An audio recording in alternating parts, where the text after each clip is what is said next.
Taste the Daily.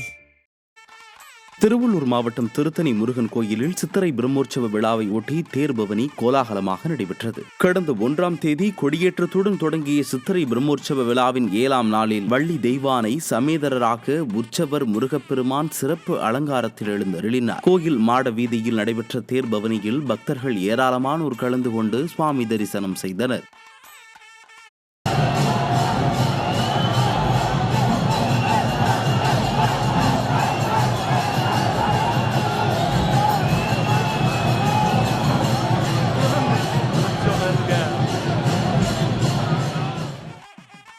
Kanyakumari மாவட்டத்தில் பிரசித்தி பெற்ற சுசீந்திரம் தானுமலையன் சுவாமி கோவிலில் தெப்பத் திருவிழா நடைபெற்றது.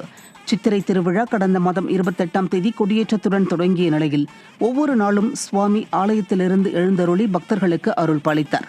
விழாவின் 10ஆம் நாளில் சித்திரை தெப்பத் திருவிழாவின் சிகர நிகழ்ச்சியான தெப்பத் தேரோட்டம் நடைபெற்றது. இதில் பக்தர்கள் ஏராளமானோர் கலந்து கொண்டு சுவாமி தரிசனம் செய்தனர்.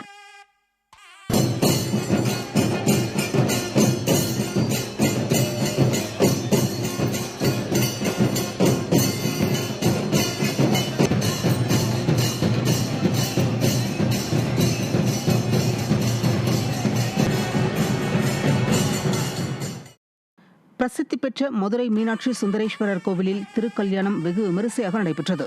சித்திரை திருவிழாவின் சிகர நிகழ்வான திருக்கல்யாணத்தையொட்டி மதுரை மாநகரம் விழாக்கோலம் பூண்டுள்ளது. வெட்டிவேர் மற்றும் நறுமண மலர்களால் திருக்கல்யாண மேடை அலங்கரிக்கப்பட்டு மங்கள வாத்தியங்கள் முழங்க மீனாட்சி அம்மனுக்கு வைரத்தாலான மங்கள நான் அணிவிக்கப்பட்டு திருக்கல்யாணம் நடைபெற்றது.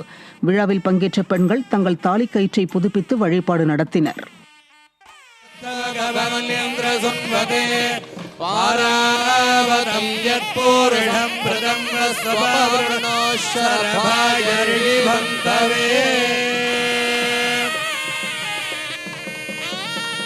தொடர்ந்து தாரவாத்து கொடுத்தல் வைபவமானது நடைகிறது. திருவள்ளூர் வைத்திய வீரராகவர் கோவிலில் தேர் திருவிழா வெகு விமர்சையாக நடைபெற்றது.